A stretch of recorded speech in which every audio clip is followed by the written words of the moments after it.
Abraçar árvores é uma maneira de mostrar que você se preocupa com elas. 1, 2, 3, 4. If you'll all gather close around the phonograph and listen carefully, I'll tell you how we're going to have a whole lot of fun.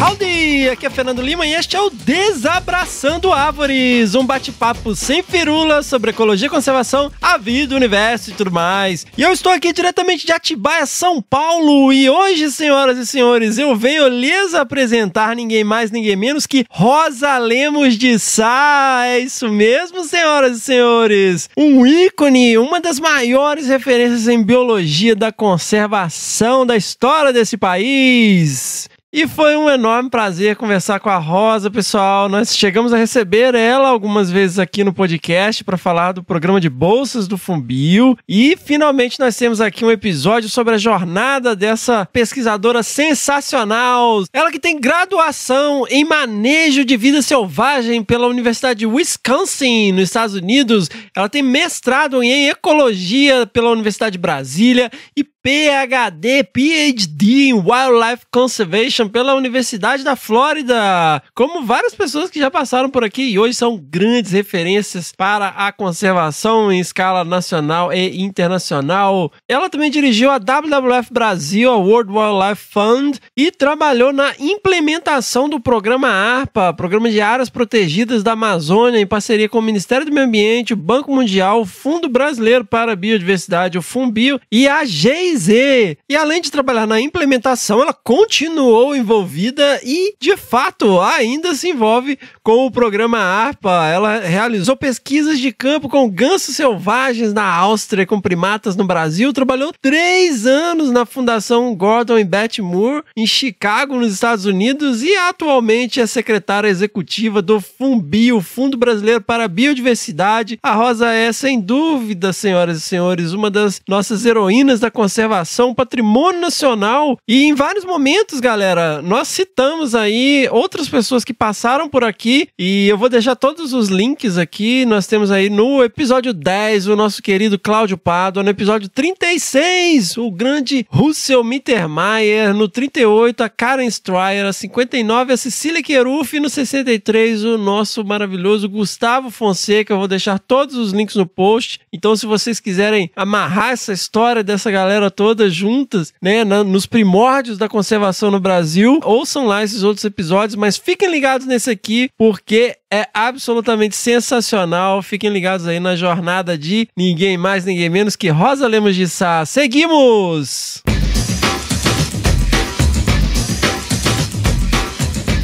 Pessoal, vocês devem continuar estranhando, porque esse é o 4º domingo sequencial de episódios do Desabraçando Árvores. Sem o Que Bicho é Esse, mas nós continuamos com a agenda enroscada. Estamos pensando em saídas, mas fiquem tranquilos e tranquilas, porque logo logo o Que Bicho é Esse estará de volta com a nossa maravilhosa doutora Miriam Perilli. Galera, sigam lá o nosso projeto nas redes sociais, no Facebook, o Desabraçando Árvores Podcast. Sério, alguém ainda usa o Facebook, gente? Então, tá lá, Desabraçando Árvores Podcast, no Instagram e no Twitter, o @Desabrace. Nós temos também um canal no Telegram, onde nós postamos novidades lá, galera. Nós usamos as redes sociais para divulgar o nosso podcast, galera. Nós não somos um perfil do Instagram, nós não somos um perfil do Twitter, sei lá se é assim que se fala mesmo. Nós somos podcast, galera. Então, siga no Spotify, na Amazon, na Apple Podcast, no Google Podcast, no Cashbox, no Deezer e qualquer que seja o aplicativo de podcast que você use, com certeza nós estaremos lá. Pessoal, este projeto só é possível, só é viável graças a um grupo absolutamente sensacional de apoiadores e apoiadoras que compraram a ideia, que acreditam nessa bagaça, que acreditam no que a gente faz, que quer continuar ouvindo esse negócio, quer continuar ouvindo as jornadas dos pesquisadores, das pesquisadoras, dos heróis e das heroínas da conservação no Brasil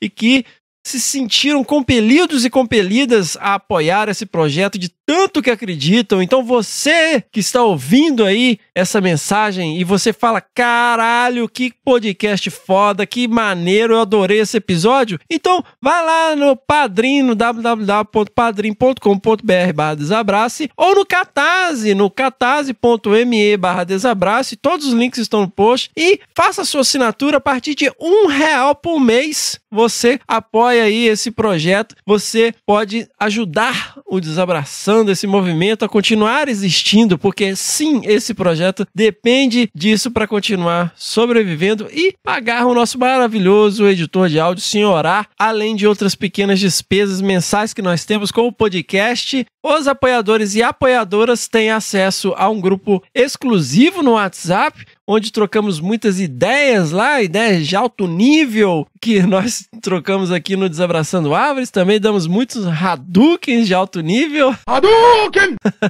E conversamos fiado em alto nível, tudo de muito alto nível. Então juntem-se aí ao movimento, galera. Vamos lá, ajuda a gente aí. Também aceitamos doações pontuais via PicPay no @Desabrace e via Pix também. Vamos então aí celebrar um novo apoiador que se juntou ao nosso grupo, se juntou à nossa seita, ao nosso movimento, na categoria gênero, o Bruno Troiano. Seja muito bem-vindo à nossa família, à nossa seita. Bruno já tá lá no grupo de WhatsApp trocando ideia com a galera. Muito bem-vindo. Então, galera, ouçam aí esse chamado. Se você se sentiu compelido ou compelida, entre lá, se ajunte aí ao movimento.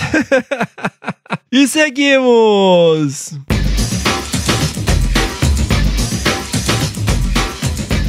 Galera, uma outra forma de ajudar o movimento é entrando lá na nossa lojinha. Nós temos lá camisetas, canecas, pets bordados, kits de primeiros socorros e livros. Né, galera? Entre lá, tem um livro absolutamente sensacional sobre ecologia de paisagens. Entre lá, loja.desabrace.com.br e ajude o movimento. Além de representar o movimento, mete aí um pet bordado na sua mochila, bota aí a camiseta, né? Vai tomar vacina com a camiseta, galera, e mande uma fotinha pra gente. E bora nós aqui para alguns updates.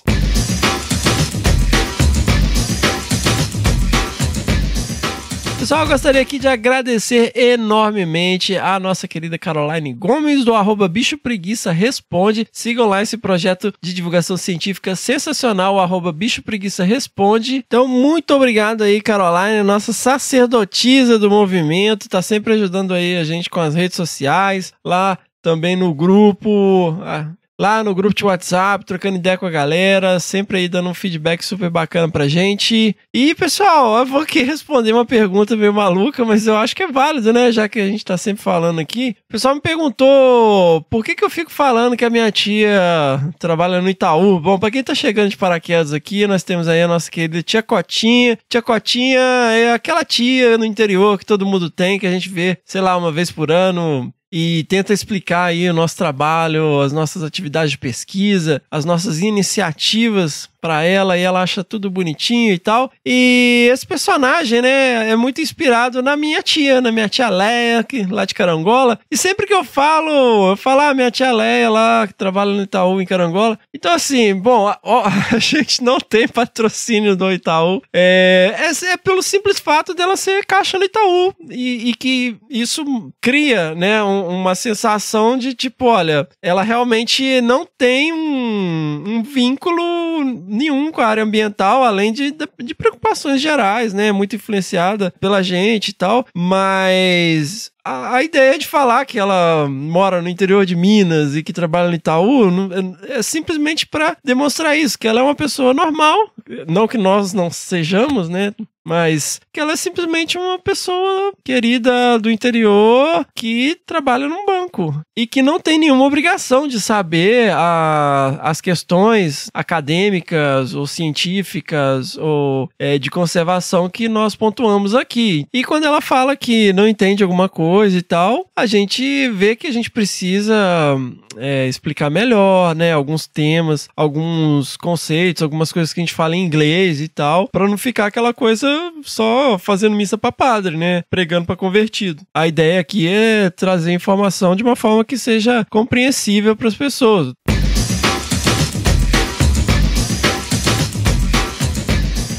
eu queria aqui compartilhar com vocês um momento de vitória. É um momento único em que eu zerei um atendimento de telemarketing. Porque a gente sabe, né? A gente recebe ligação agora o dia inteiro. Tem vezes que, né, fica às vezes semanas aí recebendo ligação toda hora. E um tempo atrás, agora melhorou bastante até, mas um tempo atrás você ligava pra falar alguma coisa, pra fazer um atendimento, uma reclamação, e era encaminha pra cá, encaminha pra lá, encaminha pra cá, encaminha pra lá. Judite! Um pesadelo, né? E agora é tudo te oferecendo coisa, oferecendo promoção, oferecendo mil coisas e tal. E a gente tem que ficar, pô, não quero, ah, foi mal, tô entrando num túnel. E pela primeira vez eu consegui convencer o telemarketing que ele não tinha nada pra me vender. E foi muito interessante, eu gostaria de compartilhar com vocês aqui essa vitória. Eu estava indo para a cidade, feliz com a Tete, ouvindo uma musiquinha calma pra relaxar.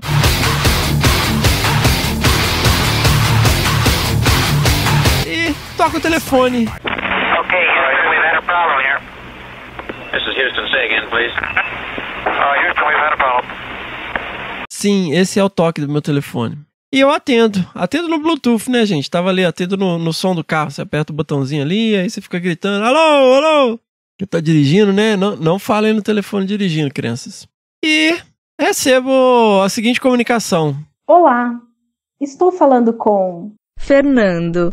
Sim!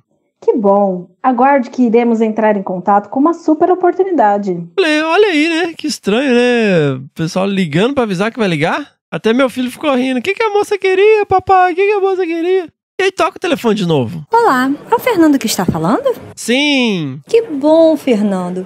Eu estou ligando em nome da faculdade Pagou Passou para lhe falar sobre uma incrível oportunidade de melhorar seu currículo acadêmico com nossos cursos de graduação. Moça, eu já tenho doutorado. Oh, parabéns! O senhor pode me dizer qual a sua formação? Então, moça, eu tenho graduação em ciências biológicas. Eu tenho especialização em manejo de espécies ameaçadas. Eu tenho mestrado em zoologia de vertebrados. E doutorado em ecologia, evolução e biodiversidade. Você é o bichão mesmo, hein, doido? Ah, tá, entendi. Parabéns. Muito obrigada pela sua atenção.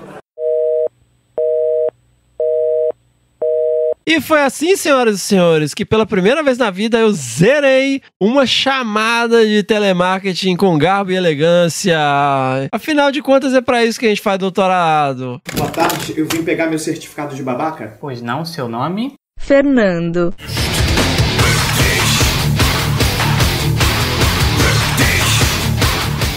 Moçada, apenas aquele lembrete bacana antes de seguir para o episódio definitivamente. Lembrem-se aí de mandar as suas pedradas no nosso e-mail, que é o primeirapedra@desabrace.com.br. Mandem também os seus perrengues de campo. Então, se vocês tiverem aí questões relacionadas aos últimos episódios, se vocês querem, né, trazer alguma discussão bacana aí para nossa bancada e mandar aí aquele perrengue, aquela desgraça que aconteceu em campo com vossas mercês, envie aí no nosso e-mail primeirapedra@desabrace.com.br. Lembrando sempre as palavras de Jesus em João, capítulo 8, versículo 7. Se algum de vocês estiver sem pecado, seja o primeiro a tirar uma pedra. Seguimos!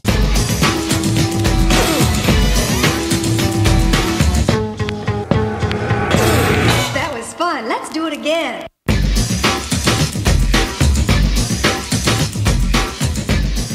Rosa Lemos de Sá, muito bem-vinda ao podcast, Rosa. Pela terceira vez, né? Mas agora oficialmente como uma convidada entrevistada. Muito obrigada pelo convite, Fernando. É um prazer enorme estar aqui conversando com você. Bom, começando do começo, né, Rosa? Você é mineira, né? Sou mineira de Belo Horizonte, nascida e criada. Num período muito bacana para estar em Belo Horizonte, né, Rosa? Um momento de efervescência cultural, né? Muito legal. Eu tinha, na minha adolescência, meus amigos eram músicos e bailarinos. Tinha uma convivência grande com os músicos. Eu fui uma das primeiras a me inscrever na Escola do Corpo, quando eles abriram, que eu era amiga da Mirim, era colega de escola da Mirim e dançava em outros lugares. Então, minha vida era bastante urbana e muito voltada para as artes. não para conservação. Tinha uma conservação, era muito artística. Mas você ficava só na área urbana ali? Muito urbanoide. Muito raramente visitava, passava férias não era férias, passava alguns dias em fazendas de tios, né? Tios avós de Juiz de Fora, naquela região ali interior de Minas, mas eram visitas muito pontuais e curtas. Então minha vida era realmente de cidade, de música, de teatro, de dança. Então eram os meus amigos na época. E aí como que você começa a olhar para a área ambiental, Rosa? Eu terminei o científico na época, né? E não achava o que eu queria fazer. Eu pensava em agronomia, mas não era bem isso. Pensava em veterinária, mas não era bem isso. Então não tinha nenhum curso que eu gostasse, que me interessasse. E foi um problema seríssimo na minha casa. Eu sou a caçula de 5 filhos, né? E todos tinham ido para a universidade e eu não. Eu assim não tinha. Minha mãe ficou em pânico. Mas como você não vai para a universidade? Eu falei, não sei o que eu quero fazer. Eu não vou fazer universidade só por fazer. Então, eu arrumei um emprego na VASP.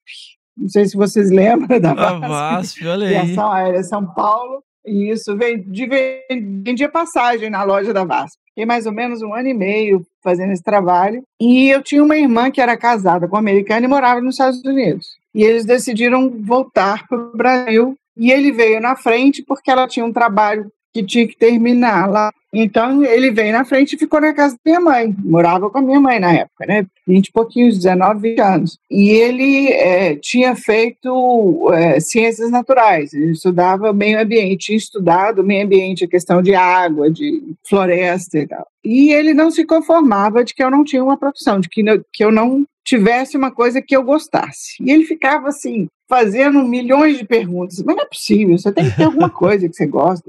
Me perturbou. Até que um dia eu virei para ele e falei, olha, quer saber de uma coisa? O que eu amo, o que eu adoro, não existe no Brasil. Porque eu era viciada nesses filmes de Wild Kingdom, BBC, Geographic, que mostrava aquelas pesquisas na África, deles trabalhando com girafas, com elefantes, e aquilo me fascinava, eu não perdia um programa daqueles. Eu virei para ele e falei assim, eu gosto disso, mas não existe isso no Brasil. Eu falei, nem no Brasil. Eu falei assim, não existe uma universidade que ensine isso. Aí ele falou para mim assim, existe sim.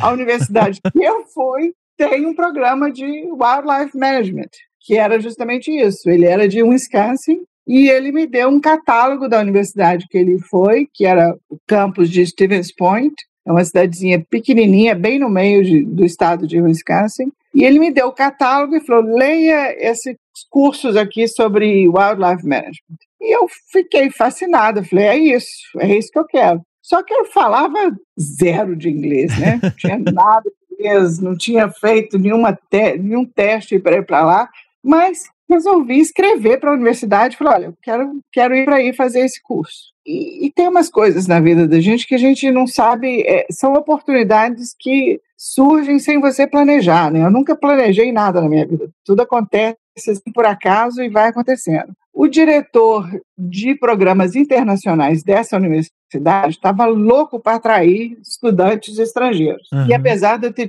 fiz o teste lá, o TOEFL, né, que é para entrar na universidade, apesar da minha nota ter sido assim, bem baixa, porque eu não sabia inglês, ele me aceitou. Me deu uma bolsa parcial e falou, venha. Eu fui com a cara de pau. Na época, minhas irmãs todas que eram fluentes em inglês ficaram fazendo aulas intensivas comigo para ter pelo menos o básico. Minha mãe também, eu estava namorando uma pessoa muito mais velha que eu, minha mãe não estava gostando do namoro, falou, vai, pô. Então, assim, uma série de coincidências. Eu fui parar em Stevens Point, Wisconsin, fazendo manejo de fauna, né? Wildlife Management. No Brasil, realmente, esse curso na época não existia. E o primeiro semestre foi um horror, porque eu não falava nada. Mas depois eu deslanchei e o curso foi apaixonante. Mas e para a área artística, vamos dizer, não era uma opção? Era mais um prazer, sabe? A arte, para mim, era mais eu adorava fazer balé, adorava fazer dança, os amigos músicos ia a ouvi-los tocar nos bares da noite e tal, mas eu tinha um primo que tinha um barzinho, Bob Tostes, conhecido bastante em Belo Horizonte, então ia ouvir eles tocarem lá, mas era um prazer, mas nunca senti como uma profissão, né? Era quase que um hobby, né? Uma diversão. Nunca fiz balé durante anos, mas nunca me senti uma bailarina. Eu curtia, brincava ali, achava ótimo, mas não era aquela coisa de vou ser uma bailarina profissional. E esse curso lá em Wisconsin foi assim, prato cheio, né? Eu adorei, aprendi muita coisas que não tinham aqui. Tive várias oportunidades lá também. Eles tinham um curso de verão para você ir para a Alemanha, que a Alemanha tem um histórico muito antigo de manejo florestal. Então nós fomos para um castelinho no meio da Floresta Negra fazer um curso de manejo florestal, super interessante. E aí um amigo que era produtor de documentários falou: você está aí na Alemanha, você tem que ir na Áustria conhecer o centro de pesquisa do professor Konrad Lorenz. Eu fui de novo com a cara de pau, fui lá conhecer o centro de pesquisa, fiquei uns dias lá. E no ano seguinte eles me convidaram para ser estagiária. Aí fui também, fiquei 6 meses fazendo um estágio lá, me apaixonei pelo trabalho dele, né, do Conrado e trabalho com os gansos, fui mamãe ganso lá dos animais dele e tive a oportunidade de não só ver o trabalho de manejo de fauna mesmo, que o Wisconsin é um estado muito florestado, a cultura de caça lá é muito grande, né? Então tinha realmente manejo de urso, de veados, e a questão florestal também aprendi bastante com isso. E nesse estágio, na Áustria, eu conheci comportamento animal, que também me deixou super entusiasmada, né? Eu adorei fazer esse estágio lá. Quando eu terminei a faculdade, foi 82, eu fui para lá em 78, 82 eu terminei e como eu tinha feito estágio lá com o Conrado, me ofereceram uma bolsa de estudo para a Universidade de Humboldt, no estado de Washington. Só que eu entrei em pânico, porque eu só conhecia animais de zona temperada, a terminologia que eu tinha estudado era toda em inglês, não conhecia uma palavra em português do que significava o que eu tinha aprendido lá, e eu falei assim, não, gente, eu tinha pesadelos, que eu ia voltar para o Brasil e não ia saber falar nada. Então, falei, não posso fazer mestrado aqui não, porque depois vou ter que ficar aqui para sempre, porque eu não vou conhecer nada de zona tropical. E tem muito mais coisa para a gente aprender aqui. Os trópicos são muito mais interessantes. Aí voltei para o Brasil em 83, sem saber de nada. Voltei para casa da minha mãe completamente perdida, o que eu ia fazer. E numa dessas coincidências, minha mãe tinha uma amiga que tinha um filho que era ornitólogo, e a SBPC estava acontecendo na UFMG, e ele me levou para a SBPC. Vamos lá, eu nem sabia o que era a SBPC na época, né? Fui para a SBPC, e foi aí que aconteceu a paixão com os muriquis, porque eu assisti um filme que estava passando lá sobre os muriquis, o Mono Carvoeiro, era o Mar Bastos que estava passando o filme. Quando acabou o filme, eu fui conversar com ele. Eu falei, poxa, mas eu adorei esses bichos e tal, e daí, como é que é? Ele falou, vem cá que eu vou te apresentar o professor Célio Vale. Olha aí, professor Célio Vale. E o Célio, conversa, falei para ele, contei minha história, falei, voltei, estou perdido, não sei o que eu vou fazer aqui, preciso aprender o vocabulário e as espécies brasileiras. Ele falou assim, olha, eu tenho uma americana que vem fazer pesquisa aqui, que não fala nada de português, ela está precisando de uma estagiária e você fala inglês, você quer ir trabalhar com ela? Eu falei, vou. Tudo assim, as coisas vão acontecendo. E era a Karen Strayer, olha aí, que estava fazendo trabalho lá em Caratinga, na fazenda do Feliciano Abdala. Fui para Caratinga, fiquei fazendo estágio lá com a Karen uns 6 meses, aí conheci também o Sérgio Luciana Mendes, que estava lá, o Gustavo Fonseca, que também estava fazendo trabalho lá. E depois desse estágio com a Karen, o mestrado que eu achei mais interessante era da UNB, que era mestrado em ecologia, e fui para Brasília. Nós estamos indo muito rápido, Rosa. Não, tá muito curricular isso aqui. Lá em Wisconsin, como foi seu primeiro mês, assim? Você não falava inglês direito? Eu andava com o dicionário na mão. Eu tinha um dicionário de bolso, e eu andava com o dicionário na mão e fazia mímica para tudo. Era impressionante. Tudo eu fazia mímica, olhava no dicionário. Fiquei, obviamente, hospedada na universidade, né? Naquelas residências universitárias, dormitórios, né? Nem residências, dormitórios universitários. E dei a sorte de pegar uma roommate, né? Uma colega de quarto muito simpática, muito paciente, tentava me ouvir, tentava me entender e me ensinar também o inglês. Mas o meu primeiro semestre foi na escola, porque em vez de pegar matérias como matemática, física, que são coisas mais universais, eu já entrei na biologia, no manejo, que você precisava de vocabulário, que eu não tinha. Então, foi um terror, um desastre. Minha média lá foi menos de 2. Mas como eu era a única brasileira na cidade, a cidade era pequena, não tinha outra brasileira lá. Eu fui forçada a aprender, eu tinha que aprender, né? Eu aprendi, me mandavam embora. Então, com 24 horas por dia ouvindo inglês e falando, foi um aprendizado bastante rápido, eu diria. Foi super intensivo. No segundo semestre, eu já estava com notas muito boas, já tinha recuperado bastante e acabei me formando com um dos grade points averages mais altos e tal. Foi aí que o professor, foi muito engraçado, o diretor de programa internacional me chamou na sala dele e falou assim: você foi uma aposta que eu fiz, porque eu queria ter alunos estrangeiros que pudessem aprender aqui na escola, que não tivessem inglês, mas que tivessem um período de aprendizado aqui na escola, e eu apostei em você para iniciar um programa desse tipo, e você conseguiu em 6 meses aprender e se virar, então você abriu a porta para outros alunos internacionais, e foi muito interessante, tinham professores excelentes, a gente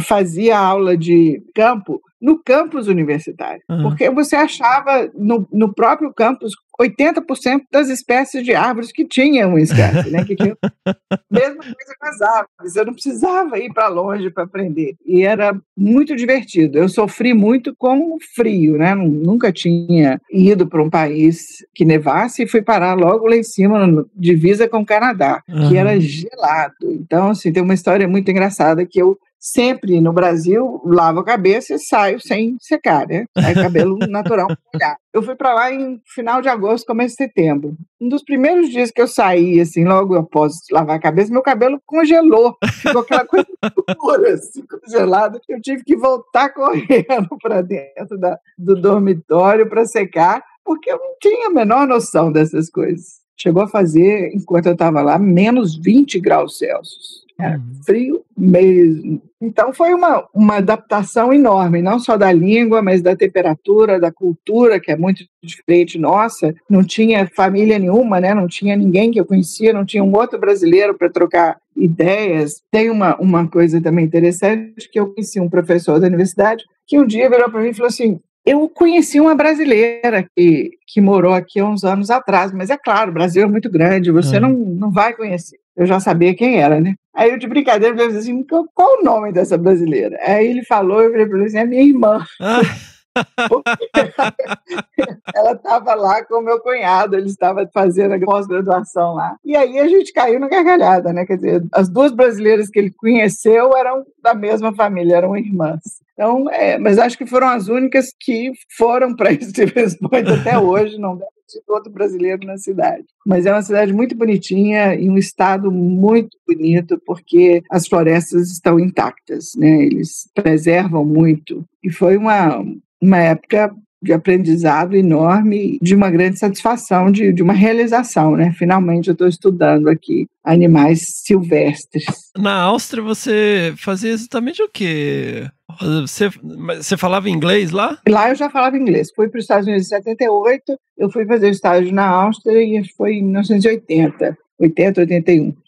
Meu inglês já estava fluente nessa época. E a estação de pesquisa do Conrad tem ele tinha um grupo de gansos que ele estudava. E, como é da natureza dos gansos, eles migram, eles vão no inverno, eles vão para o sul. Mas ele queria estudar os gansos durante os 12 meses do ano. Então, ele fazia o seguinte, ele retirava alguns ovos dos ninhos naturais dos gansos, que eram incubados, e aí tinha uma pessoa que fazia o imprinting desses gansos, né? Eu não sei como é que é a palavra em português. Acho que a gente usa imprint mesmo, né? Que o bicho vê aquela primeira pessoa e... Isso, a primeira voz, a primeira imagem que é a mãe daquele bicho, né? Que identifica... E com esses bichos é engraçado, até com pato, assim, você passar uma lata, arrastando uma lata, a lata vira a mãe deles, né?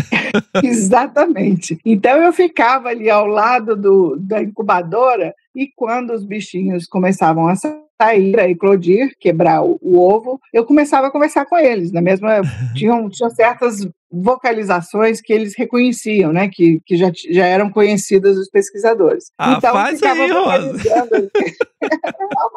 E eles saíam e me viam e aí passavam a me seguir aonde é que eu fosse, né? Virei a mãe desses gansos. E eu ficava depois que eles eclodiram, até eclodirem, era uma incubadora no centro de pesquisa, que era uma casa grande, antiga, enorme de fazenda. Depois disso, eu ia para um laguinho, que tinha lá perto, e uma cabaninha, assim, de 2 metros por 1,5 metro, que eu ficava ali com eles, porque eles, fazendo isso, eles criaram uma população que não migrava, que ficava ali a maior parte do ano. A gente provia o alimento, né? Porque no inverno, normalmente, eles não têm o que comer, mas era dado o alimento a eles, eles ficavam por ali por um bom tempo. Então, eu fiz esse papel de mãe gansa, com os 5 gansos que foram tirados, e passei o verão ali com eles. Uhum. E tinham outros gansos adultos nesse grupo, que eles vinham comer nesse laguinho onde eu ficava e passavam a noite num outro lugar mais seguro. E os meus ficavam na cabaninha comigo. Aos poucos, eles começaram a aprender a voar, e aí chegou um dia que eles voaram com o grupo grande para ir dormir nesse outro lugar, né? Começaram a fazer parte do grupo maior. Mas era muito interessante, porque quando eles vinham de manhã, voltavam de manhã para essa área onde eu estava, eu vocalizava e os meus filhotes diziam exatamente onde eu estava. Eu chamava e aí eles circulavam assim e diziam onde eu estava. É coisa assim super emocionante você ver isso, entendeu? É incrível. E aí tinha uma pesquisadora também alemã que foi lá, usou meus filhotes para fazer umas pesquisas. Eles foram levados para um lugar diferente, dentro de uma caixa, e o teste era para saber se eles saberiam voltar. Isso antes deles voarem, quando eles ainda eram não voavam. E eles voltaram exatamente para o lugar de onde eles saíram. Impressionante, assim, o senso de direção que esses bichos têm, né? Não é à toa que eles migram aí quilômetros e quilômetros. Mas foi uma super experiência. E o Conrado passou uma semana lá, onde eu estava, nesse laguinho, e foi conversar com ele, foi a coisa assim, o auge da minha carreira estudantil, porque uma pessoa era extremamente generosa, já tinha ganhado o Prêmio Nobel de Medicina, uma pessoa super famosa, ele sentava do meu lado assim como fosse um colega, entendeu? Uhum. E ensinou bastante, era um cara, um homem muito humilde no sentido de ser super conhecido, super famoso, mas trata uma mera estagiária de 20 e poucos anos com todo respeito, com toda consideração. Então, assim, foi realmente um ponto alto na minha carreira estudantil. Sensacional, Rosa. Poxa. Que é o melhor julgamento de caráter, né? Como que a pessoa trata alguém que não tem nada a oferecer, né? É impressionante. As pessoas com maior conhecimento, né, mais inteligentes, mais reconhecidas mundialmente, geralmente são pessoas pé no chão. Eu descobri que as pessoas muito arrogantes, você sabe quem eu sou, né, do tipo que normalmente não tem nada a dizer, não tem nada para ensinar, não tem o conhecimento do que um grande mestre ganhador do Prêmio Nobel tem a dizer, com um comportamento completamente diferente. Fantástico. Isso é muito, muito legal. Agora sim nós vamos lá para o Célio Vale. Pois é, aí depois dessa história toda de voltar para o Brasil apavorada por não conhecer a fauna e a flora brasileira e por não conhecer ninguém, né? Eu não tinha estudado em universidade nenhuma. Então, Célio me abriu a porta para várias coisas. Primeiro, para esse estágio com a Karen, em Caratinga, onde eu conheci todos esses outros alunos de doutorado, me apresentando ao Kleber Alho, que era professor na Universidade de Brasília. Conversei com ele para fazer o curso de mestrado e ele ser meu orientador, né? O curso mestrado em ecologia, ele aceitou ser meu orientador, mas tinha um gap do momento em que eu mudei para Brasília para tentar fazer o mestrado até o mestrado começar. Tinham 6 meses aí que eu fiquei, o que eu vou fazer, né? Então, aproveitei várias oportunidades que surgiram nessa época. Primeiro foi o professor Milton Thiago de Mello estava fazendo o primeiro curso de primatologia no Brasil, promovendo o primeiro curso de primatologia no Brasil. Como eu tinha feito estágio com a Karen, eu tinha interesse, eu já estava em Brasília, fui eu fazer o curso de primatologia, também com várias pessoas que hoje estão em posições estratégicas no Brasil. Mas lá em Caratinga você estudava os muriquis.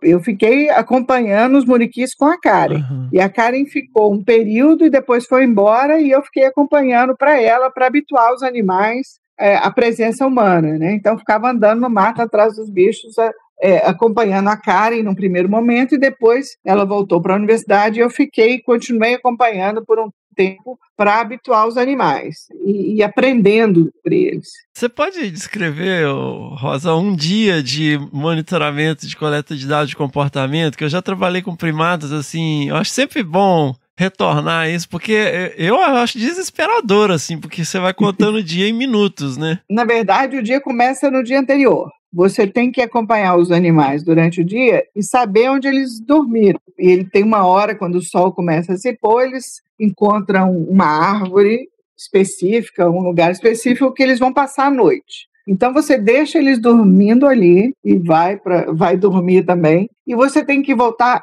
para o mesmo lugar antes do sol nascer, para você encontrá-los, porque senão você pode perder o dia inteiro e não ver os bichos, né? Então tem esse truque de você ter que deixar eles dormindo antes do sol nascer para poder acompanhá-los. E aí você fica sentada embaixo ali de onde eles estão, mais próximo possível. No começo você tem que ficar mais afastada, mas à medida que eles vão se acostumando com você, eles deixam você chegar mais perto. Às vezes você consegue ficar embaixo da árvore, da copa, né, de onde eles estão, que você pode observar bem de perto, ver os filhotinhos brincando. Os filhotinhos são mais curiosos, chegam mais perto de você.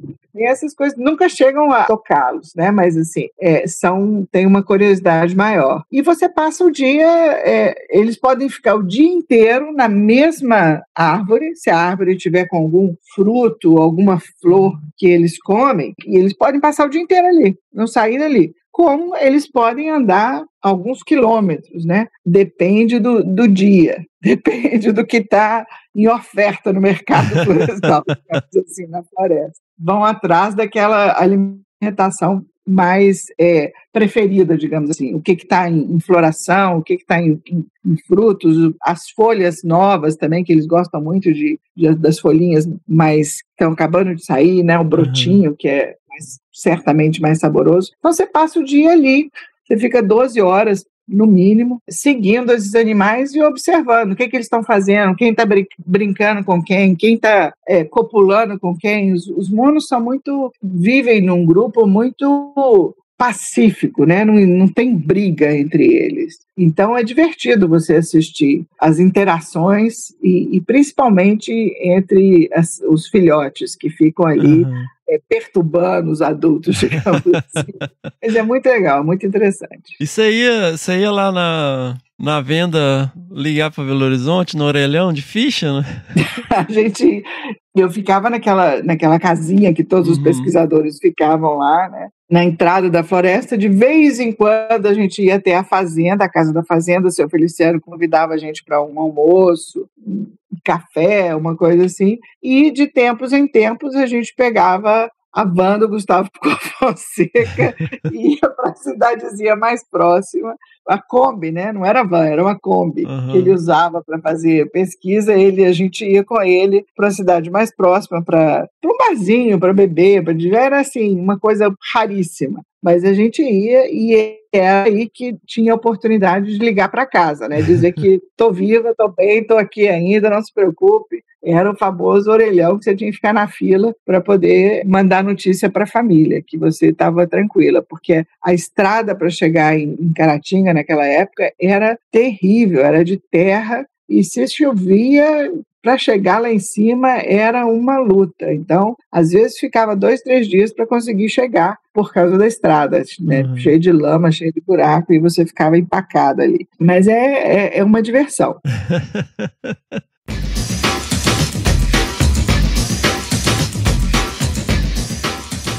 Ô Rosa, então, aí você foi para Brasília fazer mestrado. Fui para Brasília fazer mestrado de ecologia, queria estudar os monos, continuar estudando os monos carvoeiros, mas não fui para Caratinga, fui para Rio Casca, que tinha um grupo pequeno, isolado, lá na fazenda de Rio Casca. Era um topo de morro, impressionante como os bichos sobreviviam ali. Tinha um grupo de, se não me engano, eram 12 animais, e eu comecei a estudar isso.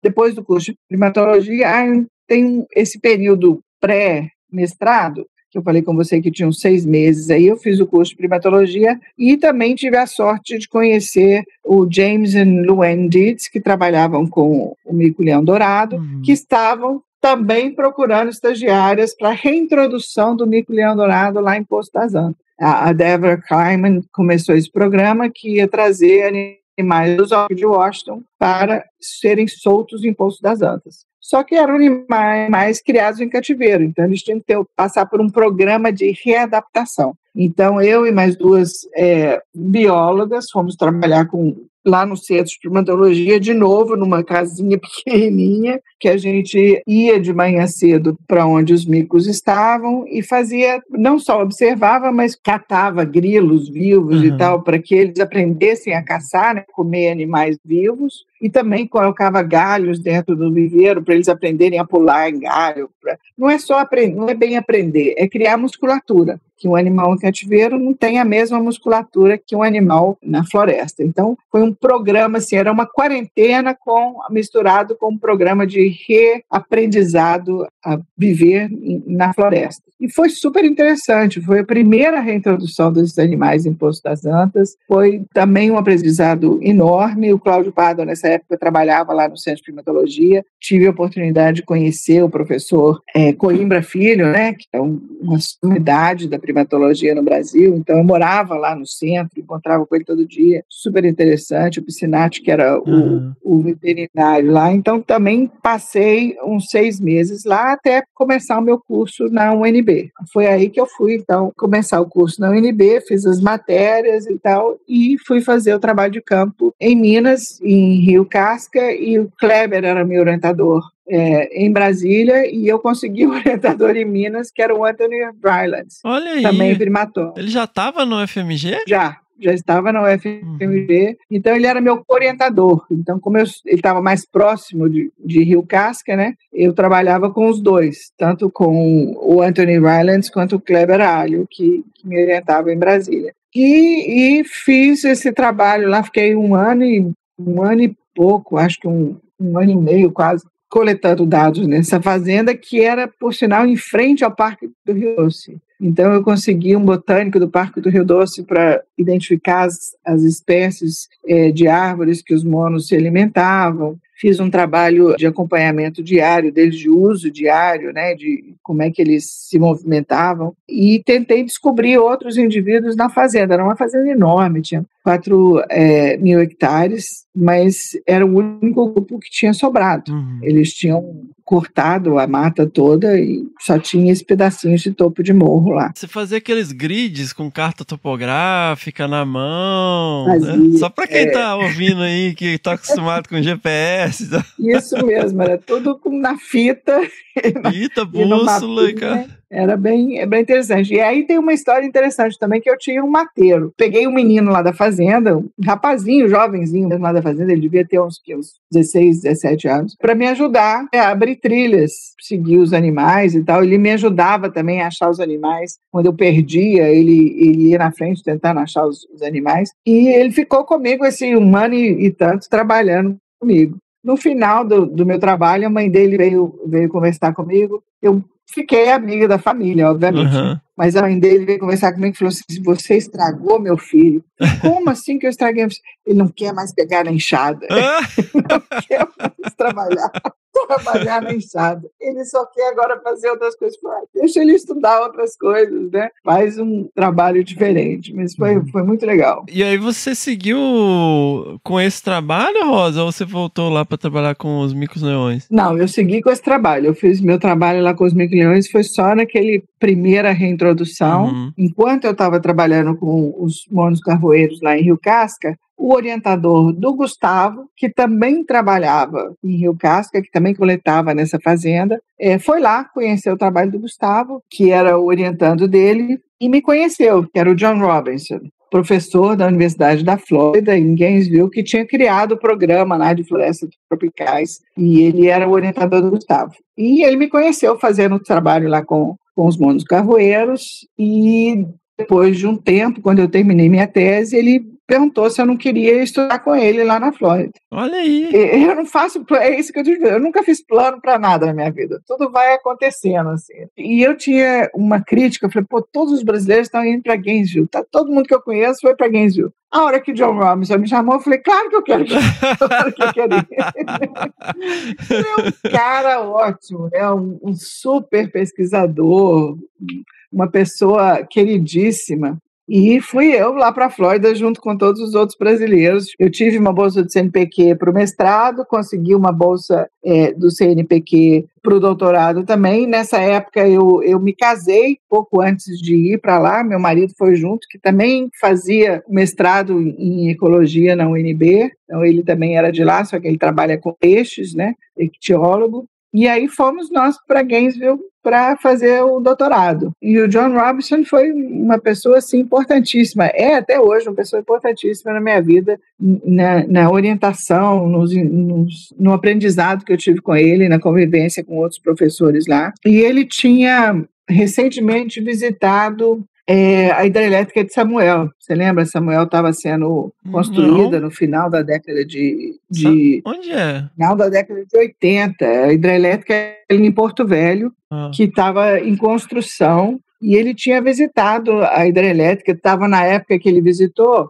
eles ainda estavam fazendo aqueles resgates de fauna, né, na área que ia ser inundada. Quando a gente começou a pensar o que seria o meu trabalho de tese, pesquisa de campo, ele sugeriu, falou assim, por que você não faz um trabalho lá em Samuel? Eu falei, poxa, mas aí já começaram, né? O resgate de fauna já aconteceu, eles agora estão começando a inundar a área do reservatório. Só que o Eduardo Martins tinha feito parte do trabalho de resgate de fauna. Eu tinha sido, quando eu saí, terminei meu mestrado na UNB, Eduardo Martins estava entrando no dele, a gente se conheceu, e aí eu conversei com ele e falei, não, eu posso te passar todos os meus dados que eu coletei do resgate, porque o que eu queria estudar era qual o impacto do alagamento na comunidade ali de fauna, de mamíferos e aves, né? Eu passei de ter um olhar para uma espécie ameaçada de extinção, maravilhosa, importantíssima, para olhar comunidades, para olhar landscape, né? Uma visão de ecossistema, que foi influenciada pelo John Robinson, esse trabalho. Como a hidrelétrica estava começando a encher, eu fazia 6 meses de crédito em Gainesville e passava 6 meses em Porto Velho, não em Porto Velho, na verdade, na hidrelétrica mesmo. Nessa época, a Eletronorte já estava terminado a construção, mas os alojamentos ainda estavam lá, inteiros, né, dos engenheiros e do pessoal de obras. E aí eles me cederam um alojamento, falaram, você pode ficar aqui, tá vazio, mas você pode ficar aí. E aí fiquei eu lá no alojamento também com meus mateiros, e ficava lá 6 meses, e depois voltava para Gainesville para fazer os créditos. Então fiquei 3 anos nesse vai e vem, onde eu ficava 6 meses em Rondônia e 6 meses em Gainesville coletando dados e fazendo os créditos. E foi super interessante o trabalho. Eu não esperava que, no prazo que eu tinha, eu fosse encontrar diferenças. Eu achei que 3 anos é muito pouco, não vai dar para demonstrar nada. E foi uma surpresa. O Richard Bodmer também, que era um professor lá, quando eu estava fazendo as análises, ele falou, olha, você está olhando densidade populacional, por que você não olha biomassa populacional, em vez de número, né? E foi o que fez toda a diferença, porque eu tinha a biomassa do trabalho do pré-enchimento, 6 anos do enchimento e depois enchendo, cheio, e depois mais 1 ano, e foi uma coisa completamente inesperada, que o valor da biomassa em 88, 90, 91 deu uma escalada em 90 e 90 e depois desceu para o mesmo nível que estava pré-hidrelétrica. Então, o que demonstrou foi que houve um influxo dos animais na floresta adjacente ao reservatório, né? Eu estava mostrando, fazendo amostras nas áreas de floresta, uma estação ecológica criada pela Eletronorte, chamada Samuel, que era adjacente ao reservatório, e uma área na jusante, para fazer uma comparação. E na área da montante, onde era a estação ecológica, houve um adensamento enorme de população, que nós concluímos que eram os animais fugindo da área alagada, e Samuel tinha uma média de alagamento muito baixa, era menos de 3 metros a profundidade do lago, então os animais foram saindo aos poucos, principalmente os primatas, né? Eles não saíram imediatamente, porque as árvores ainda estavam dando frutos, eles ficavam na copa das árvores. Então, mas aí eles mudaram, saíram dessa área, a densidade da estação ecológica foi uma explosão, e 1 ano depois ela voltou ao mesmo nível que era antes do enchimento. Então, 2 coisas podem ter ocorrido: os animais terem morrido ou de se dispersado. Como eu não achei muito animal morto nas minhas trilhas, a hipótese que eu adotei é que eles se dispersaram porque era uma floresta contígua, enorme, então tinha espaço para os animais se dispersarem, continuarem a acharem outras áreas de uso. Então foi super interessante, e a partir daí eu comecei a me interessar mais por ecossistemas, né, por preservação de unidades de conservação, comecei a me envolver mais com essa área de landscape e não de espécies, passei a trabalhar mais com essa visão. Mas foram inúmeras pessoas que me influenciaram nesse trabalho. Eu fiz estágio também na SEMA, em Brasília, quando eu estava fazendo meu mestrado com o Dr. Paulo Nogueira Neto, que era o diretor da SEMA. Não existia Ministério do Meio Ambiente naquela época ainda, né? Era a Secretaria de Meio Ambiente, que era o Dr. Paulo Nogueira Neto. Trabalhei com pessoas super interessantes nesses estágios e mestrado e doutorado. Tem um grupo de colegas em Gainesville que hoje são pessoas assim importantíssimas da conservação no Brasil e no mundo. O Lascaran era meu colega. É mesmo? Foi da mesma turma, em Gainesville. Outro dia eu até usei ele como exemplo, assim, porque, para quem não conhece, o Lascaran, ele é um dos maiores especialistas em tigre no mundo, assim. E ele é indiano, né? Ele é um indiano que trabalha com a sua espécie. Sri Lanka, né? Sri Lanka. Subcontinente ali. É que geralmente, assim, em algumas regiões você sempre vê esses animais muito carismáticos, né? Principalmente predadores. Muitas vezes você vê americanos, europeus desenvolvendo pesquisa, né? E o Ulas é de lá, né? Ele é o maior, uma sumidade sobre tigres. A importância desse programa criado pelo John Robinson lá em Gainesville foi que eles trouxeram pessoas de todos os continentes interessados na conservação. Então, o John Eisenberg, que era da minha banca, o Kent Redford também, que foi da minha banca, Mel Sundquist, que era o orientador do Ulas, que trabalhava com os grandes gatos, né? Pessoas assim que trouxeram e orientaram um grupo assim bem grande e diverso de vários países tropicais para estudar lá, e todos voltaram para os seus países, né? A maioria voltou para os seus países e fazem hoje um trabalho interessantíssimo, importantíssimo. E era um período muito bacana para estar lá, né, Rosa? Que foi quando começaram as grandes discussões de biologia da conservação, né? Período riquíssimo, as nossas discussões, os nossos encontros, não só entre os alunos e professores, mas os próprios alunos, né, discutiam os seus trabalhos e todos davam um palpite e tudo. Era um grupo assim muito heterogêneo, mas que cooperava bastante com os trabalhos dos outros. Cláudio Pádua também estava lá nessa mesma época, Peter Croshaw, só gente grande, né, que fez uma carreira importantíssima no Brasil. Sensacional. Eu fiz o que eles dizem no sanduíche ao contrário, né? Eu fiz fazem graduação aqui, depois vão para fora para fazer pós-graduação. Eu fiz a graduação lá, vim fazer uma pós-graduação aqui, depois voltei para lá e acabei voltando para o Brasil porque é onde eu queria realmente trabalhar.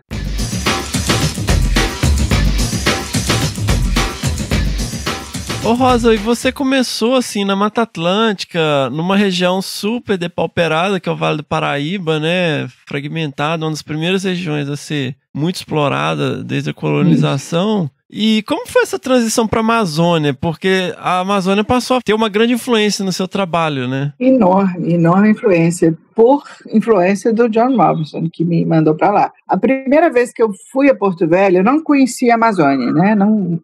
Antes de ir para lá fazer meu trabalho de campo, eu nunca tinha ido à Amazônia. Conhecia a Mata Atlântica, conhecia um pouco do Pantanal, mas não conhecia a Amazônia. E foi um choque cultural chegar em Porto Velho em 1989, onde você tinha assim um movimento muito grande de ocupação do espaço, né? Muito desmatamento. Era aquela época em que 3 horas da tarde você não conseguia andar mais na cidade porque a fumaça escurecia tudo, avião não descia, você tinha que parar o carro onde você estava porque você não conseguia enxergar o carro da frente. Caramba! E a ida até... Minha primeira ida, um funcionário da Eletronorte me pegou no aeroporto para me levar até a estação ecológica de Samba, até o alojamento, que era na barragem. Ele me pegou e aí você só via na estrada caminhões com um monte de gente atrás que estavam indo para as fazendas para fazer derrubadas de madeira, para cuidar de gado e tal. Então foi um grande choque cultural também chegar. Eu me senti naquele filme Bye Bye Brasil. Você lembra do filme? Eu achei que estivesse chegando no Bye Bye Brasil. Era mais ou menos aquele espírito em Rondônia naquela época. Mas foi também super interessante trabalhar lá. Depois que eu terminei a minha tese, que eu defendi a minha tese, o meu marido foi fazer pesquisa na mesma área em Samuel, olhando a questão da ictiofauna, né, da montante das usantes, o que foi afetado pela hidrelétrica. E aí eu achei que eu fosse ficar... eu nessa época tinha tido a minha primeira filha e achei que fosse ficar meio que de mãe ali, terminando de escrever minha tese. A gente foi para lá, tinha 4 meses. Eu vou ficar de dona de casa, e escrevendo a tese que eu não tinha terminado de escrever. Só que eu não sei se você se lembra, né, nessa época a inflação era assim, louca. Eu era criança, Rosa. Então, assim, eu tinha uma coisa que eu achava divertido, que eu era doido. Tinha um negócio que a gente chamava de bichinhos. Era um pacotinho que vinha com umas gradezinhas e com os bichinhos de zoológico. Megafauna africana. E eu ia na loja todo dia pra ver qual que era o preço que tava naquele dia, porque você tinha uma etiqueta em cima da outra. A etiquetinha passava ali todo dia, várias horas. De um dia pro outro, às vezes no mesmo dia o preço aumentava. Exatamente. E a gente estava vivendo de bolsa. A minha bolsa já tinha acabado, mas meu marido ainda tinha a bolsa dele. Mas a bolsa, assim, primeira semana do mês, o dinheiro já tinha ido embora, né? Você pegava o dinheiro que recebia, ia no supermercado, comprava tudo que você podia comprar para durar o resto do mês. Só que não dava, a bolsa não conseguia nos manter. Aí eu fui procurar um emprego lá em Porto Velho e acabei, na época, tinha um Planafloro,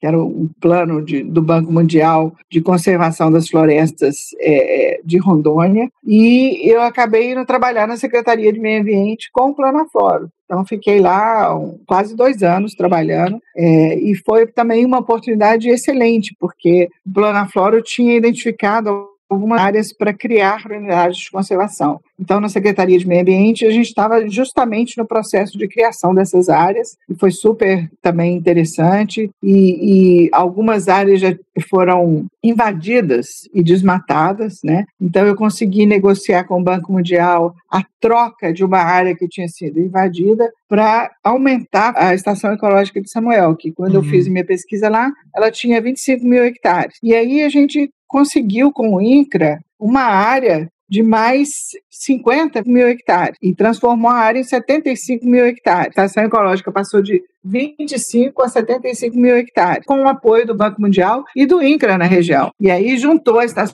Ecológica com a Flona que tinha atrás e fez um grande bloco de conservação. Então, tudo isso aí foi muito, muito interessante. O aprendizado também de trabalhar foi a primeira e única vez que eu trabalhei com o governo, né, para o governo. Hoje eu trabalho até hoje com o governo, mas para o governo foi a primeira vez. E foi uma experiência super interessante trabalhar em Rondônia naquela época em que o Planaflora estava em pleno vapor. Ô Rosi, e aí como que você faz a transição? Para onde você foi depois de Rondônia? Bom, depois de Rondônia, quando o meu marido terminou o trabalho de campo dele, nós voltamos para a Flórida para ele escrever e defender a tese. Eu não tinha defendido também ainda não. Eu estava, porque eu fiquei grávida, eu fui postergando a minha defesa, então eu fui defender quando eu voltei também de Porto Velho, eu defendi a minha tese e ele estava escrevendo a dele. E aí que a história fica interessante, que demonstra como eu não planejo nada, minhas coisas são muito intuitivas,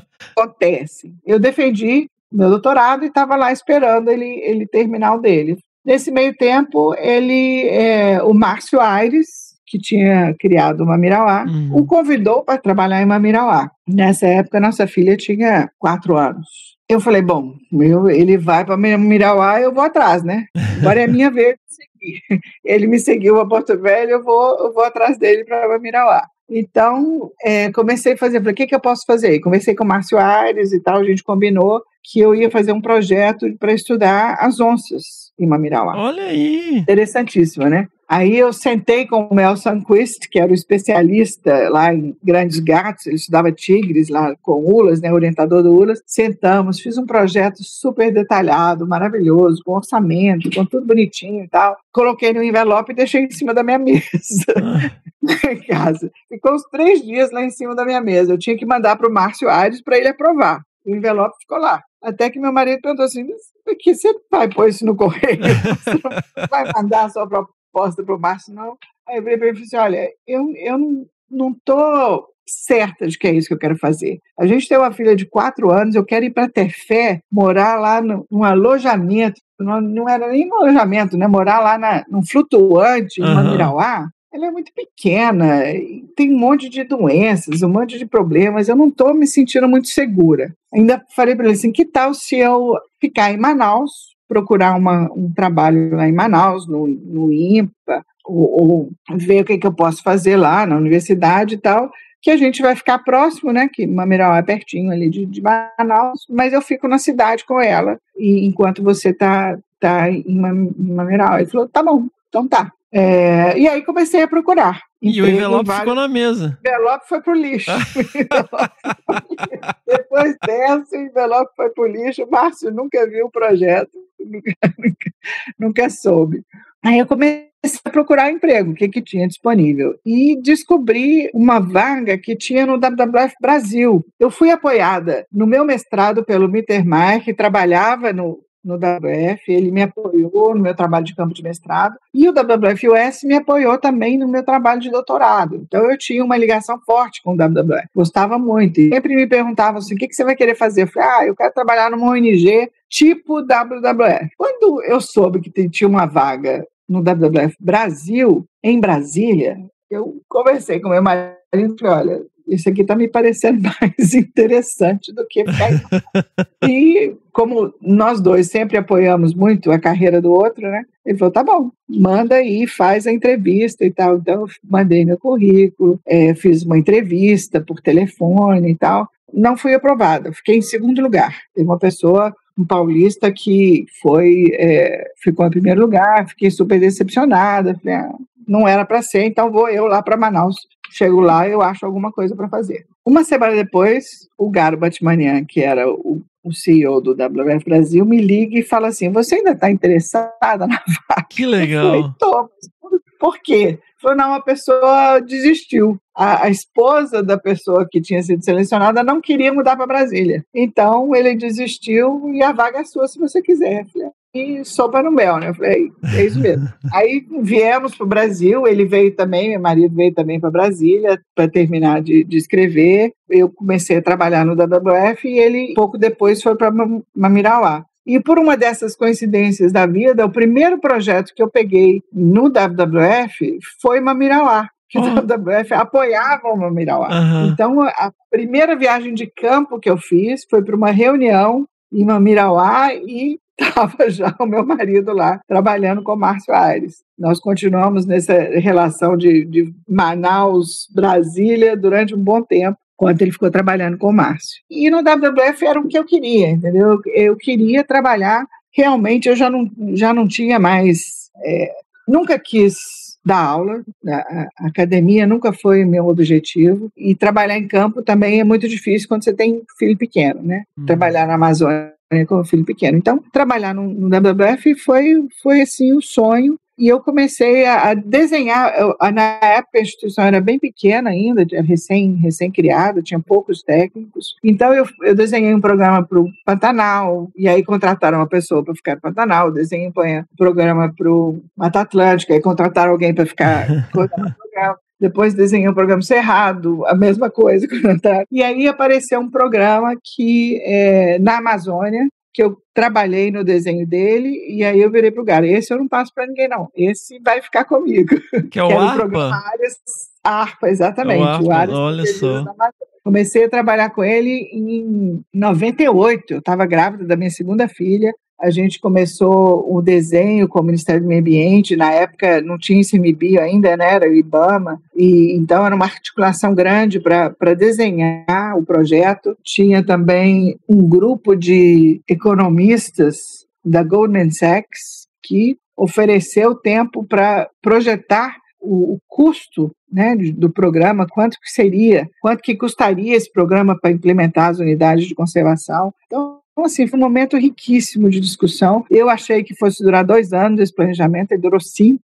Foi 5 anos de desenho e negociação. Maria Negrete era a secretária da Amazônia, foi importantíssima nesse processo. Adriana Moreira entrou nesse meio tempo no Banco Mundial e também foi fundamental para que o programa fosse aprovado e assinado, né? Então a gente começou a desenhar em 98, ele foi anunciado em 2002 e assinado em 2004 no Congresso em Durban, Congresso de Parques em Durban, na África do Sul. E até hoje continuo com a ARPA, né? Porque o ARPA tinha o WWF como um apoio técnico, né? O governo como o dono, né?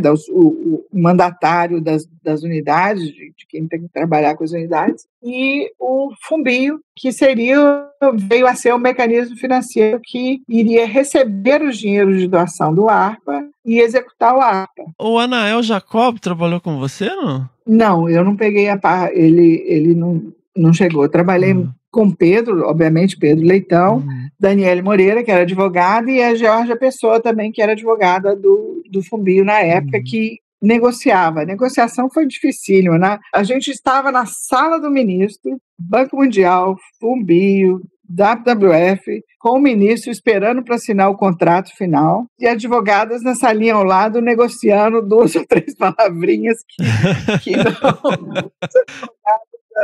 a Conjur não aceitava. Então foi assim, até o último minuto foram negociações bem quentes, mas eu acho que o resultado está aí, né? Um programa super bem sucedido, muito bem planejado, já há mais de 18 anos, né, na sua execução, e ainda tem mais até 2039 recursos para continuar executando. Rosa, nós somos uma proposta de divulgação científica, né? Então, assim, eu sempre tô pensando na minha tia, um grande beijo aí, tia, minha tia Léa, minha tia Cotinha lá de Carangola, Minas Gerais. Explica assim, para quem não está familiarizado, o que é o ARPA? Né? O ARPA é um programa maior programa de conservação de floresta tropical do planeta.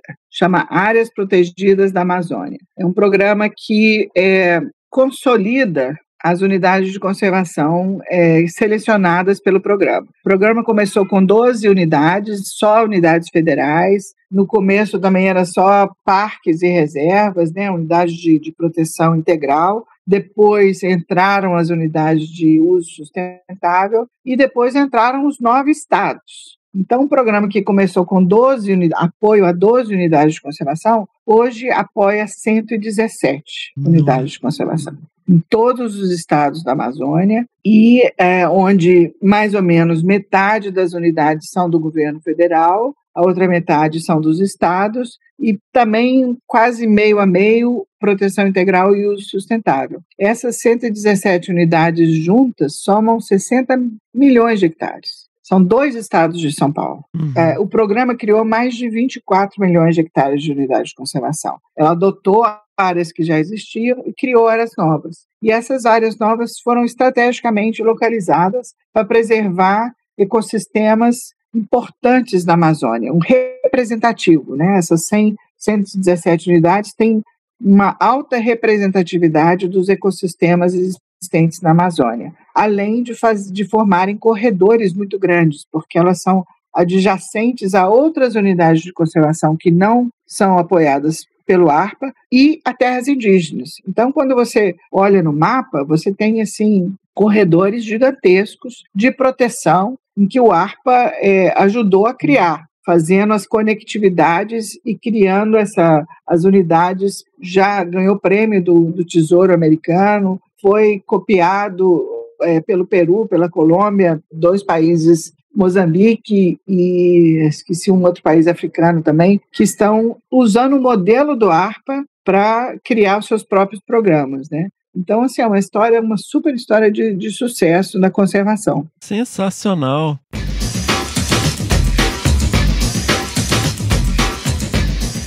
Então, Rosa, e poxa, assim, entre ficar procurando as onças lá nas árvores, Malmirão, e promover esse tipo de iniciativa, né, tá diretamente envolvida nesse tipo de iniciativa, está protegendo não só as onças, mas uma biodiversidade incrível, além de toda a questão cultural e étnica, né, na Amazônia. E aí, como que começa essa interação com o Fumbio, Rosa? Bom, o Fumbio foi um grupo de doadores e o WWF e o próprio Ministério do Meio Ambiente entenderam que se o recurso de doação entrasse no Ministério do Meio Ambiente, ele vai para a conta única do governo, né? E aí tem contingenciamento, tem várias dificuldades. Então, esse grupo de doadores e o próprio Ministério queriam identificar uma instituição privada que pudesse ser o gerente financeiro dessa iniciativa. E o Fumbio foi criado em 96, o Fumbio ainda era bem jovem,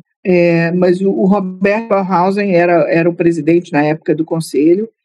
Na verdade, ele era um dos conselheiros, e o Pedro Leitão era o CEO, e nós fizemos uma reunião com eles e apresentamos a ideia, né? E eles acharam super interessante fazer esse trabalho de gestão financeira do programa. E aí todos os contratos dos doadores eram com o Fumbio, seguindo o programa que foi desenhado pelo governo.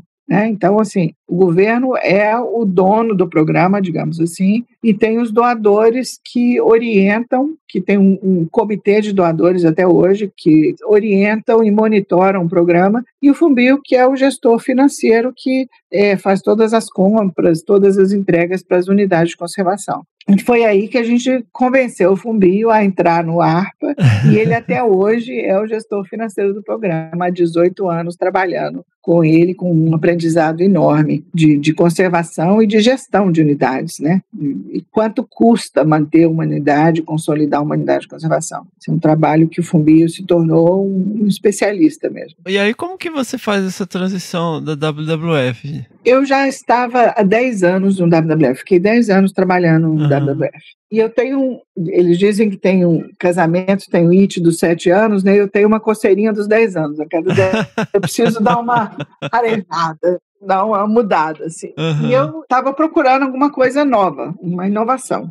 Cheguei, inclusive, a conversar com o Pedro Leitão, e vim trabalhar no Fumbio. Isso foi em 2006. que eu fui para o WWF em 96, então em 2006 eu tinha fechado meu ciclo de 10 anos e estava procurando alguma coisa. O WWF sabia disso, que eu estava de olho em alguma coisa. E aí eu fui procurada por um headhunter que perguntou se eu estaria interessada em trabalhar na Fundação Moore, que era um dos financiadores do ARPA. Né? A Fundação Moore foi um grande financiador do ARPA e tinha um programa Andes Amazônia. A pessoa que cuidava do Andes Amazônia, o diretor do Andes Amazônia, que é uma pessoa fantástica, inteligentíssima, ele morava em Washington. E a fundação, o novo presidente da fundação, quis trazer o programa para São Francisco. A equipe que estava lá não queria sair de Washington. Então, eles estavam procurando um novo diretor para a iniciativa que fosse ficar em São Francisco. De novo, aquelas coisas que caem no seu colo sem você procurar. Mas eu falei, gente, eu não posso perder essa oportunidade, né? São Francisco é uma cidade maravilhosa, trabalhar numa fundação, né?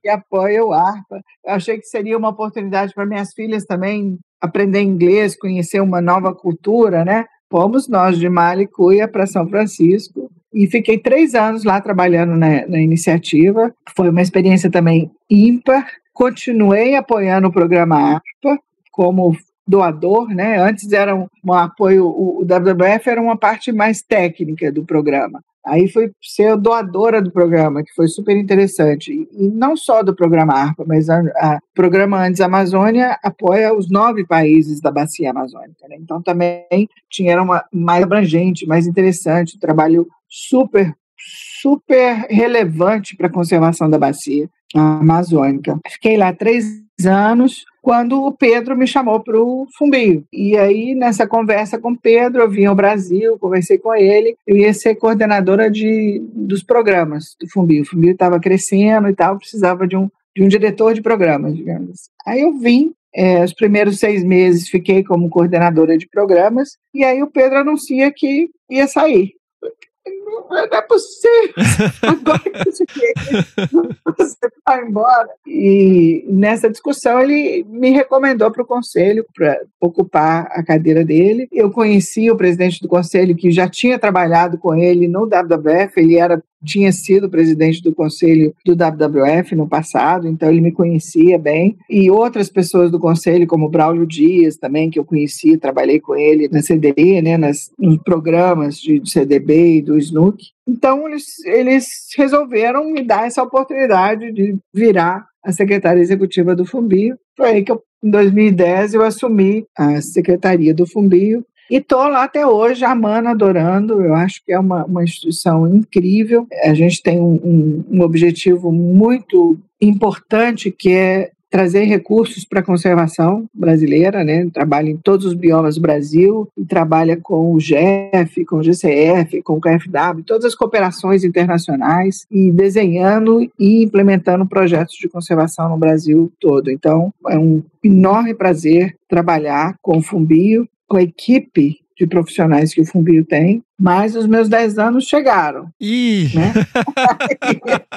Chegou aquele momento de tem que dar uma chacoalhada. Como eu não quero sair do Fumbio, a minha chacoalhada vai ser mudar de cidade. O Fumbio tem um escritório em Brasília e eu vou ficar trabalhando de Brasília, mais envolvida com a relação institucional do Fumbio com os parceiros, né? Nós temos, todas as embaixadas estão lá, os doadores, os ministérios. Então eu vou assumir deixar um pouco, não é deixar de lado, mas diminuir a minha parte de gestora de processos, de institucional, para aumentar a minha atuação como relações institucionais. Então, a equipe aqui do Rio é extremamente competente, são pessoas que eu já trabalho com eles há mais de 10 anos, tenho total confiança, não vou deixar de vir ao Rio, não vou deixar de interagir com eles, mas vou me dedicar mais à captação de novos recursos e essa interação com doadores e governo. Então, assim, a chacoalhada é uma meia chacoalhada, não é uma mudança total, mas eu estou assumindo um percentual maior dessa questão de relações institucionais dentro do Fumbio. Eu tô pensando aqui no pessoal do Fumbio ouvindo essa fala aqui agora, Rosa. Será que tá todo mundo preparado para ouvir isso? Eles estão sabendo, já tem 1 ano que eu tô preparando Não é assim de repente, não. Foi uma conversa que, na verdade, surgiu muito em consequência da pandemia, né? Que desde março do ano passado que todo o escritório está em home office. E a gente cresceu nesse período, né, de home office. Tudo funciona super bem, tudo online, não tem mais papel, não tem mais assinatura em papel, é tudo eletrônico. Que tudo maravilha, né? Nossa, foi assim um salto impressionante. Isso é uma coisa que eu tô assim, falei, gente, que maravilha, agora a gente entrou pro século XXI, né? Não precisa mais de carimbar tudo. Quando a pandemia ocorreu, que a gente teve que ir todo mundo para casa, foi meio um pânico, assim, será que a gente vai conseguir, né? São 100 funcionários aqui no Rio de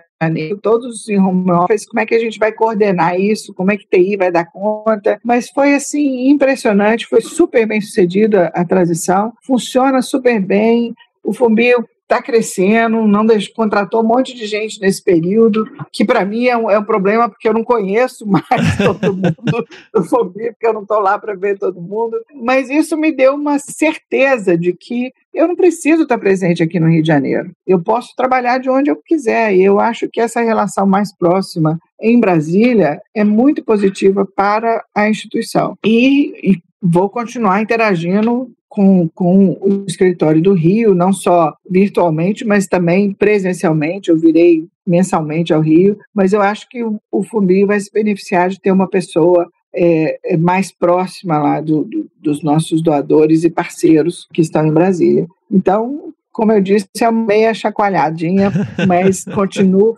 fiel ao Fumbio, porque é uma instituição que eu gosto muito e tem profissionais excelentes e é um prazer trabalhar com eles. O Fumbio é sensacional. A gente, né, falou um pouco, né, da rotina de campo, quando você estava lá estudando ainda, né? E hoje, como que você administra o seu tempo, assim, numa escala tão grande, né, de tomada de decisão, com tanta gente envolvida, com players internacionais? Como que é a sua rotina hoje? Assim? Eu sou meio workaholic. Minhas filhas reclamam muito.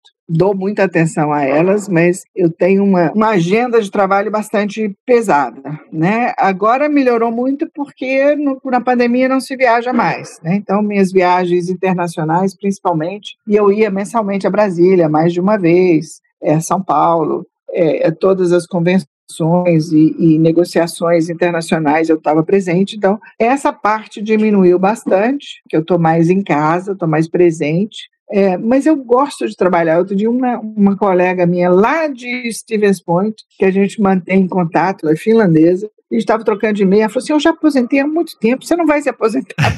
Eu acho que não, acho que eu vou trabalhar até eu cair dura, até não ter jeito, porque eu tenho prazer no que eu faço, eu sinto prazer enorme no trabalho que eu faço, então eu tenho momentos assim que eu gosto de viajar com as minhas filhas, me desligar e fazer uma coisa diferente, mas enquanto se eu não estou de férias, eu estou muito voltada para o trabalho, porque me dá um prazer enorme. Sensacional, Rosa.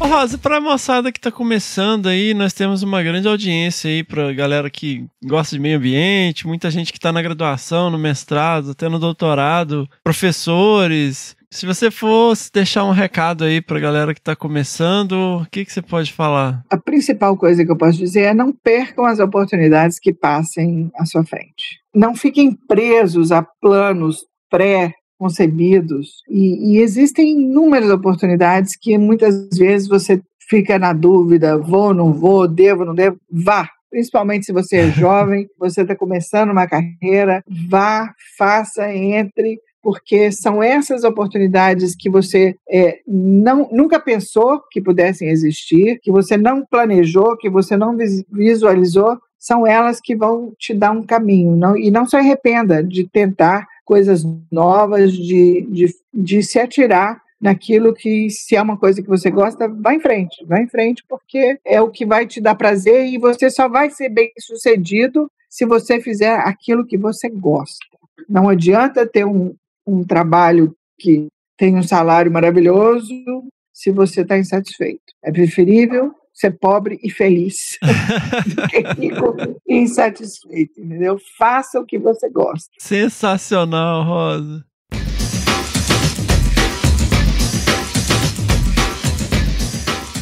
Então, pessoal, antes de nós encerrarmos, nós vamos aqui fazer mais um lembrete que a gente fez no episódio passado. Então, quem é ouvinte raiz que ouve o episódio logo que ele sai, vale lembrar que hoje, dia 1º de agosto, é o último dia para submissão de propostas para o programa Bolsas Fumbio. Certo, Rosa? Corretíssimo. No dia 1º, às 23h59, será bloqueado o envio de propostas. Então, não deixe para o último minuto. Mande sua proposta com antecedência para garantir que a gente vai recebê-la e você vai poder concorrer ao Bolsas Fumbio Conservando o Futuro. Sensacional, galera. Ó, quem estiver fazendo mestrado, quem estiver fazendo doutorado, que ao longo da semana ficou ali alisando a proposta, preparando. Hoje é o último dia para submissão. E quem comeu mosca até agora, se quiser encarar, escrever a proposta da agora de manhã até às 11h59 da noite, né? Escrever não, né? Porque não vai subir no último minuto, né, galera? Mas aproveitem aí, não deixem para a última hora. Quem já preparou a proposta, tá na reta final aí, mandem lá, submetam até o fim da tarde aí, no máximo, para não ter problema, galera. E não deixem de submeter, pessoal. Vocês sabem como que tá a questão de apoio à pesquisa, né, no país nesse momento. E é uma etapa super importante para quem está no mestrado, doutorado. Não é só a questão acadêmica, mas também de fazer networking e de conseguir recurso para sua pesquisa, né? Como é que você vai fazer pesquisa depois? Tem que aprender a obter recurso. E uma excelente oportunidade aí, maravilhosa com o Fumbio. Não percam. Se você perdeu esse ano, prepare para o ano que vem. Teremos uma outra edição. Mas eu espero que esse ano a gente receba muitas propostas. Muito bom.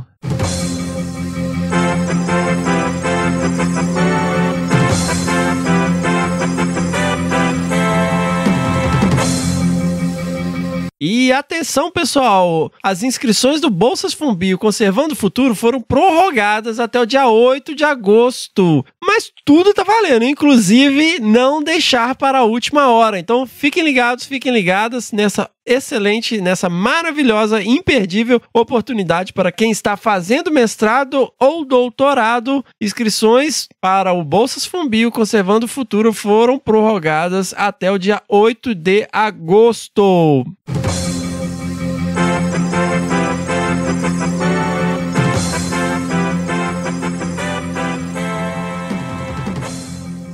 Ô Rosa, muitíssimo obrigado, né, por ceder seu tempo. Sei que você é uma pessoa extremamente ocupada e pela generosidade de dividir com a gente a sua carreira, a sua jornada, as suas questões, os processos, né, e os bastidores da conservação no Brasil que você acompanhou tão de perto e ainda acompanha, né? Então eu só posso agradecer enormemente. Eu queria receber você aqui há um tempo já, né? Recebi um monte de gente que você selecionou aqui, né? Tô juntando a turma toda aqui.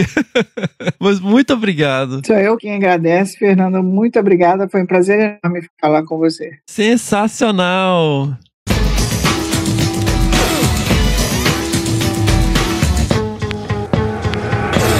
That was fun. Let's do it again.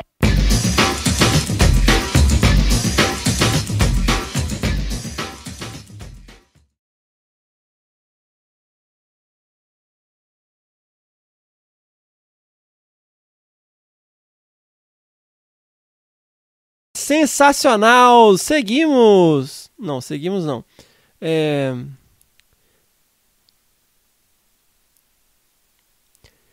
Então vamos lá, ela tem... Sempre assim, senhora. Então vamos lá, ela que tem... Ela...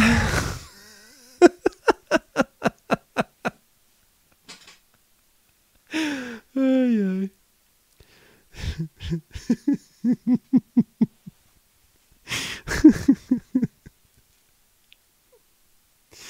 Então vamos lá. Então...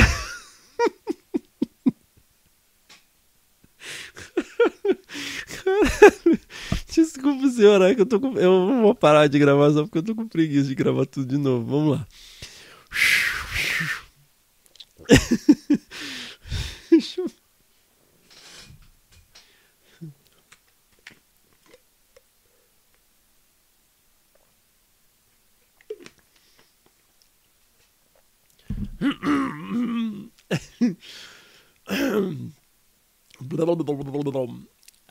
Um prato de trigo para 3 tigres tristes.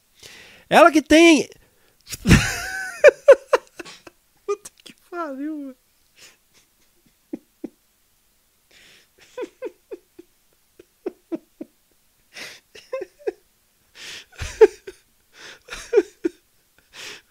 Que pariu. Ai, meu Deus do céu.